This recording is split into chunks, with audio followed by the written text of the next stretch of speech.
Certainly looking forward to getting into some league competition. We're fortunate next 3 weekends to be playing at home. Obviously playing Duluth this weekend. Then we got Princeton coming in, and then we finish up our homestand within those 6 games against Minnesota. So good competition in all 3 of those weekends. I've liked what I've seen up to this point. There's been some good. There's been some things that we certainly need to work on, and certainly coming out of Mercyhurst.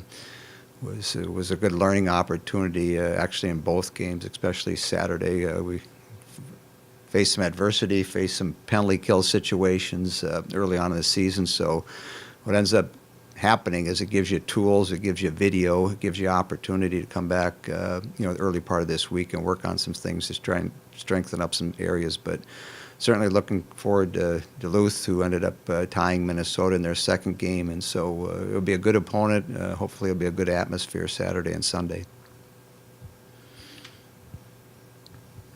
Mark, what's the most unexpected thing you've had to deal with over these first couple weeks? I'm sure you have plans on what your season might look like as you start, but you get some things that you have to face. Well, early. I think the tough thing for us is you don't have enough practice time. We don't have a long training camp, so some of the little parts that you'd like to work on, sort of work in progress as far as playing games and then working on things. Both Friday and Saturday's game, we got an extended 5-on-3 situations in the second period, which, as we know, is a tough line change. So it's an education process for the players that are on the ice. If you get an opportunity to change, you want to change. Unfortunately, Friday night, we weren't in a situation where we could change personnel, and by the latter part of that 5-on-3, they ended up scoring, but it was a learning opportunity. Then we got the same situation Saturday with an extended 5-on-3 in the second period. Did a better job, but little parts of face-offs, little parts of your penalty kill, things on your power play. It just sort of, you work on it as you go through it. But I think the nice thing when you have competition, you have film, you have how teams are going to defend against you, and so you have opportunities to learn in those situations. Yeah, so Todd kind of alluded to the adversity and just things not going exactly as you probably would have drawn them up over the first 2 weekends. How have you seen the team responding to that, and have you been happy with that response? It's been pretty good. I mean, when we play in Lindenwood and, you're going on a power play and you end up putting the puck in your own net, I'm sure a lot of people in the building had never seen that. They might have seen it on SportsCenter one night. And so it was interesting. Even some of our players had never seen that. So they're coming back to the bench trying to figure out, does that count as a goal?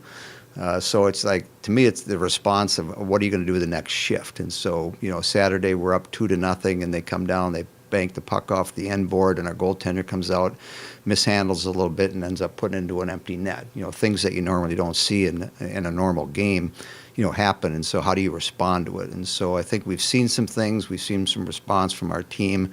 Those situations are pretty good. But the fun part is, that's why we play the game. You never know what's going to happen, and you have to be ready for anything. And so you talk about mental strength and mental toughness. And so situations early on in our season that have happened to us, I thought we've responded pretty well on them. Sometimes it seems like it's hard to define Abby Rock. I mean, you think she plays one role, and then she plays another role, and then she scores 3 goals, and she can kind of play a lot of different styles of game, can't she? And how valuable is that in a grand scheme of 12 or 13 forwards? I think it's good in a lot of areas.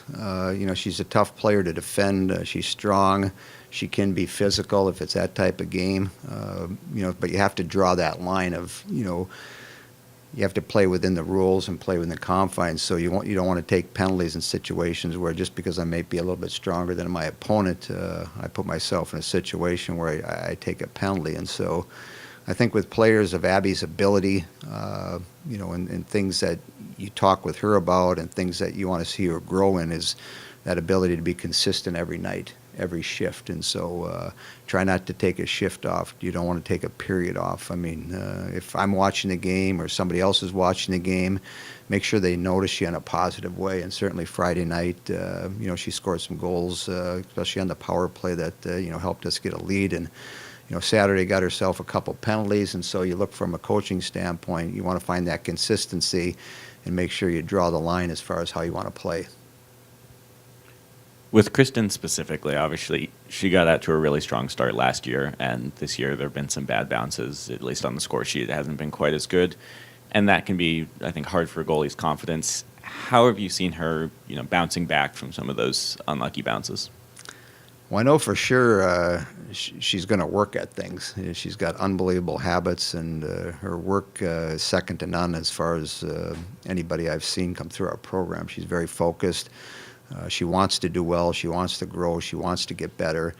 And so no different than a forward or a defenseman. If you're on the ice and you make a mistake, you want to try to correct it and make sure you don't do that again. And so for her, if she happens to let in what we'd call a soft goal or a weak goal in her mind, or something that just bounces funny, what can I do differently if that happens again? And so I think that's the encouraging part. And I think for a lot of players, whether they've had a successful game or they've had a successful season, how do you respond? And so I know she worked hard this summer. She wanted to get off to a good start. And, for the most part, she's played pretty well. She hasn't let in, too many goals in regards to the chances that have been against her. I thought Friday night she played really well. She only had 22 or so saves, but some of them were grade A quality saves. So I thought she played really well. And then Saturday the puck bounces a little goofy, a little funny, and they end up in the back of your net. But again, with any of our players, it's a learning opportunity, and Kristen's no different. So. Do you think your players like the challenge of having an Olympic gold medal winning goalie in the other net this weekend? I mean, that's maybe a little intimidating, but that's I would imagine something they can look forward to as well.